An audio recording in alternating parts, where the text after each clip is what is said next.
Genesis chapter 1. In the beginning God created the heavens and the earth. Now the earth was formless and empty. Darkness was over the surface of the deep, and the Spirit of God was hovering over the waters. And God said, "Let there be light." And there was light. God saw that the light was good, and He separated the light from the darkness. God called the light day, and the darkness He called night. And there was evening, and there was morning, the first day.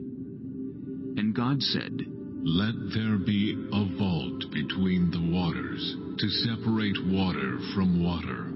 So God made the vault, and separated the water under the vault from the water above it. And it was so. God called the vault sky, and there was evening, and there was morning, the second day. And God said, "Let the water under the sky be gathered to one place, and let dry ground appear." And it was so. God called the dry ground land, and the gathered waters He called seas. And God saw that it was good. Then God said, "Let the land produce vegetation, seed-bearing plants and trees on the land that bear fruit with seed in it, according to their various kinds." And it was so.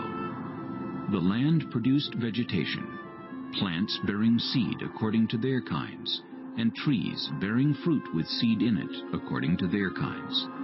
And God saw that it was good. And there was evening, and there was morning, the third day. And God said, "Let there be lights in the vault of the sky to separate the day from the night, and let them serve as signs to mark sacred times and days and years. And let them be lights in the vault of the sky to give light on the earth." And it was so. God made two great lights, the greater light to govern the day, and the lesser light to govern the night. He also made the stars. God set them in the vault of the sky to give light on the earth, to govern the day and the night, and to separate light from darkness. And God saw that it was good. And there was evening, and there was morning, the fourth day. And God said, "Let the water teem with living creatures, and let birds fly above the earth across the vault of the sky." So God created the great creatures of the sea, and every living thing with which the water teems, and that moves about in it, according to their kinds, and every winged bird, according to its kind. And God saw that it was good. God blessed them and said, "Be fruitful, and increase in number, and fill the water in the seas, and let the birds increase on the earth." And there was evening, and there was morning, the fifth day.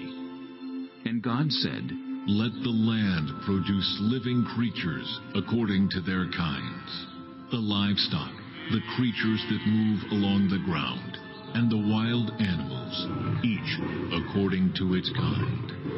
And it was so. God made the wild animals according to their kinds, the livestock according to their kinds, and all the creatures that move along the ground according to their kinds. And God saw that it was good.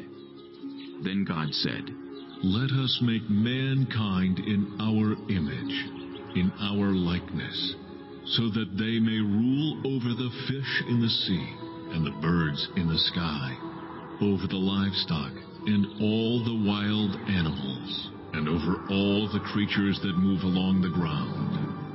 So God created mankind in His own image. In the image of God He created them. Male and female He created them. God blessed them and said to them, "Be fruitful, and increase in number. Fill the earth, and subdue it. Rule over the fish in the sea, and the birds in the sky, and over every living creature that moves on the ground." Then God said, "I give you every seed-bearing plant on the face of the whole earth, and every tree that has fruit with seed in it. They will be yours for food.